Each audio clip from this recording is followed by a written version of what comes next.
So welcome to another POS Cloud Follow 2 training video. This one is focused on accounts.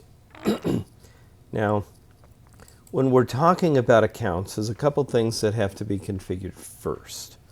The very first thing you need to do is go to your staff, determine who you want to have access to accounts, and enable accounts, which is here.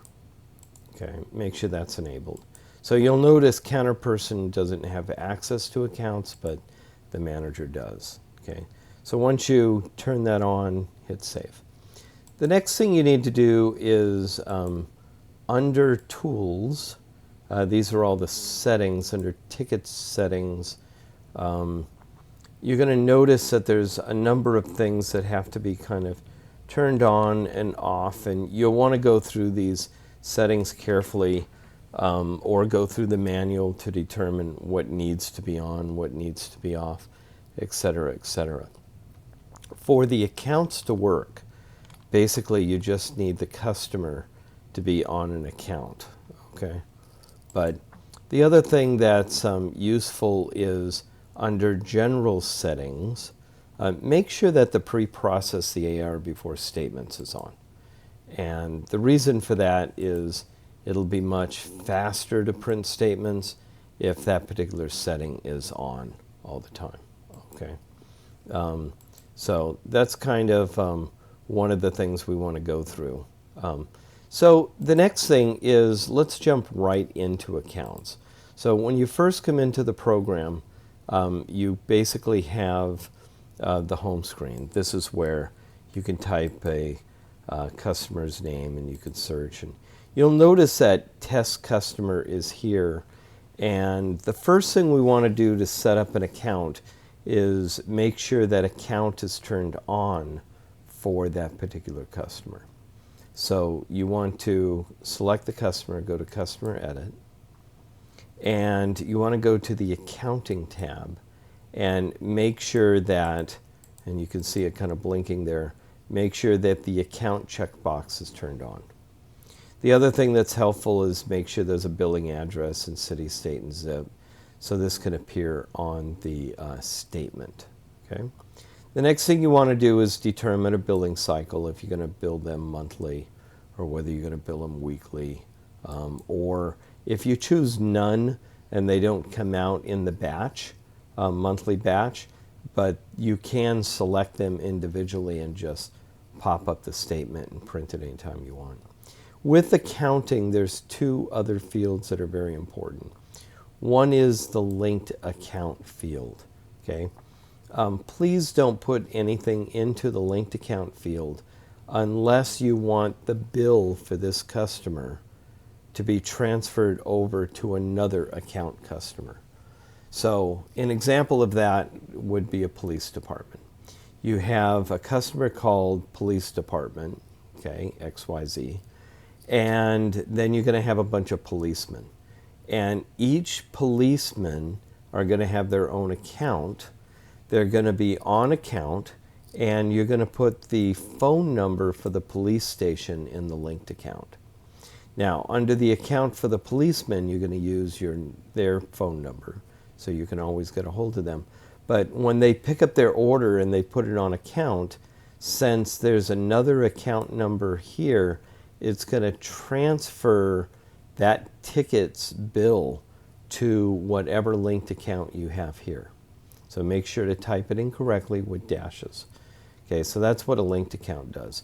The AR % discount is really more focused for hotels, but you could use it other places. It means that when you write a ticket, let's say you write a ticket for $100, and you print the ticket, it's going to show $100.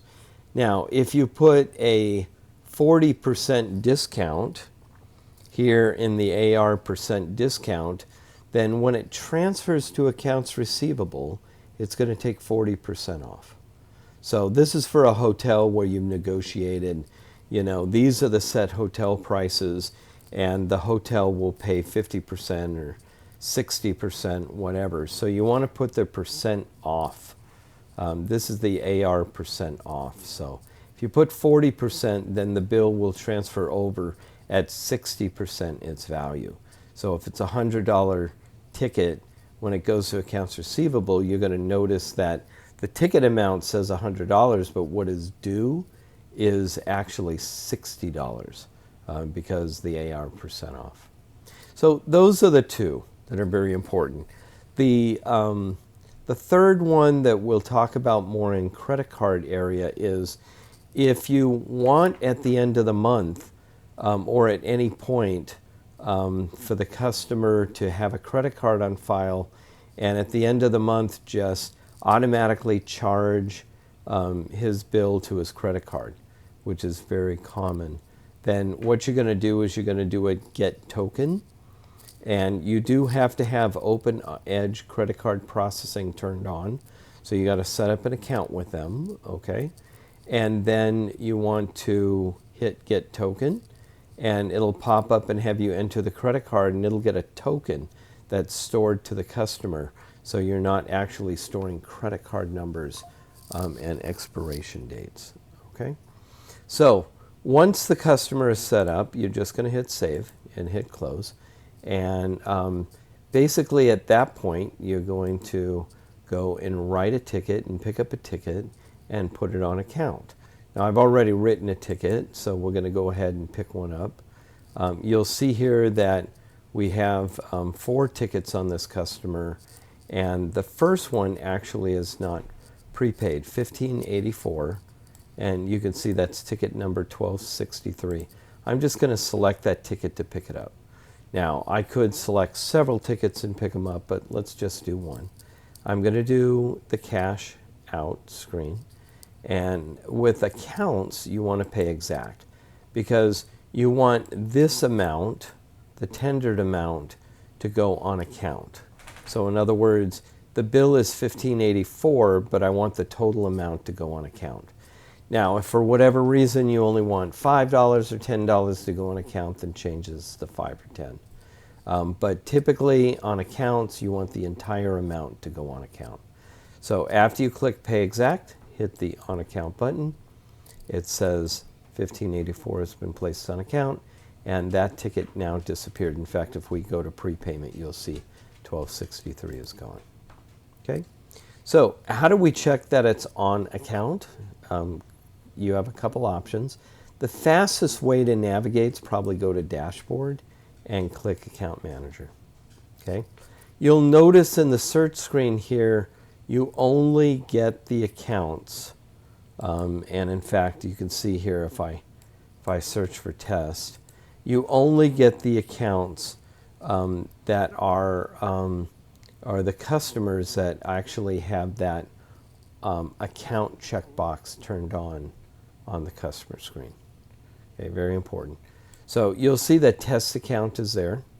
So at this point, we can do a couple things. You can edit the account, make payments, create new invoices, change the amounts, print statements just for that customer. You also have the option of print statements and invoices for all your account customers. And we'll show you that in a second.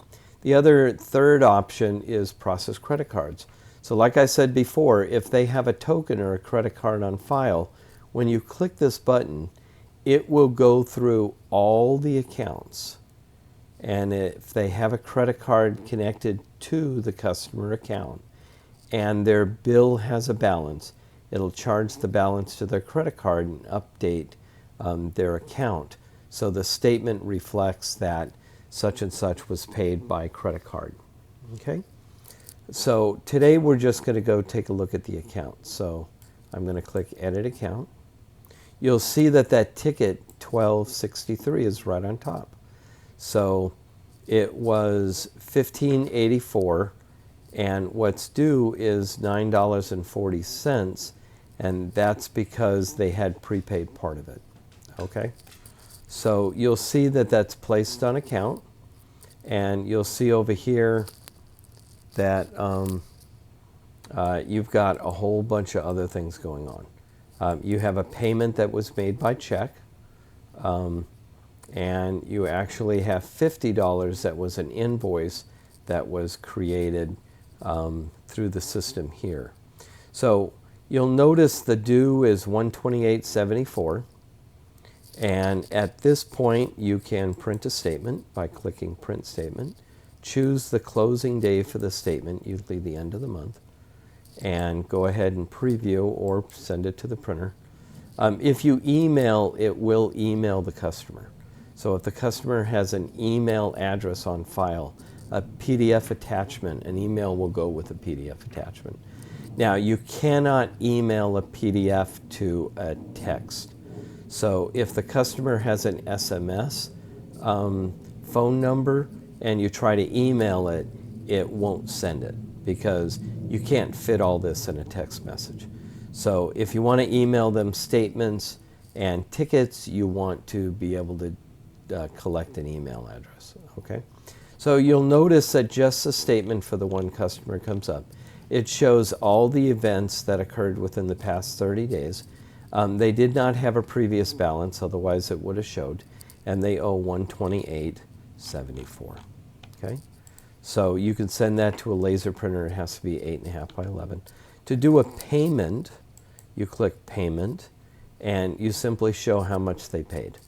So if they paid $100 and they paid by check, go ahead and put the check number in there and save it, and it'll show that that was $100 that they're putting on account. And it asks you, this is an important question, would you like this payment to be applied to each ticket individually? So if you say yes, then it'll go through and pay the oldest tickets one at a time and close those tickets. If you say no, okay, now by the way, that's a good way to keep your system clean because it'll actually close it. It won't show up on the statement, and if partial balances, it'll leave. Okay, but if you say no, it's going to simply just put a credit showing the $100 and the reference that it was paid as a payment.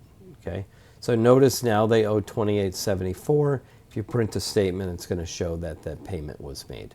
Okay, if you need to add money to an account, so you're starting a new account and they already owe you $500, click Add Invoice and just put $500 and just put it in as a check, okay, that you're transferring over a balance. And that's what we did here. We actually added $50 to the account and placed it on account. So if you need to add money to the account, use Add Invoice. If you need to make a payment, do Payment. Okay. So we know how to print a statement. Now, an invoice is exactly the same as a statement. It just says invoice on top because some hotels need an invoice every week or something, and you can print these whenever you want and do the cutoff dates to whenever. Now, if you do Pay with CC, if they have a credit card on file, it will take the total amount due and it will attempt to charge that to a credit card, and then it'll show that that was paid by credit card, that the statement's paid. Okay? Same thing as the previous screen when you hit the credit card, except on the search account screen, it'll go through all the accounts and take each one and take their balance and charge it to the credit card if there's one on file. Now, if you don't have a credit card on file, then obviously this won't work. You won't be able to pay by credit card. You have to print a statement, wait for them to send in a check, and then apply the payment as a check. Okay? There are accounting reports, and if you click to accounting reports, you'll see that you have a whole bunch of reports. My favorite one's the aged. So if you go ahead and click the aged AR report, that will go and actually look at all your accounts and do a 30, 60, 90 current, so you can actually see the total amount due on that particular, on each one of your accounts. So it's a good way to kind of get an overview. And you can come down here and see that there's a test account one right there. That's the one we've been playing with. They owe $28.74, and that's current because everything is within the last 30 days. So this will show you, if you see over 90, you know that these people are not paying their bill and they don't have anything current, which is good, but they've got old bills that need to be taken care of. A negative value means they have a credit on file. So you could see that these are the customers that actually have balances. So the age does not show customers that don't show a balance.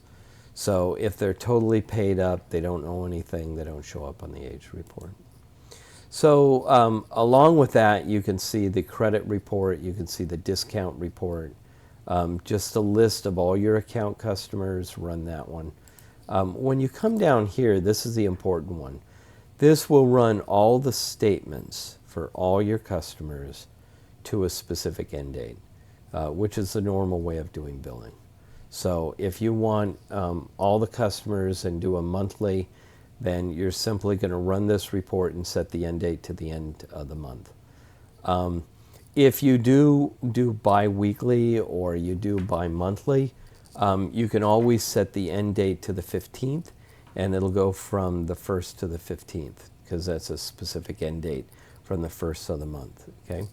Now, from a specific date is if you need to run only the tickets and payments that have done from the 15th to the 30th, then you'll go from a specific date, and you'll choose the 15th as your from a specific end date. So that's from. So you'll start like the 15th, and it'll go to the end of the month. This is an AR summary. It's just going to give you a report of all the transactions from a given range. Very simple. That's your accounts receivable. Now, the important thing is if you're doing home delivery and you're linking to accounts receivable, you'll definitely want to get credit cards for your customers. If you're doing police, you definitely want to do the link account. Okay.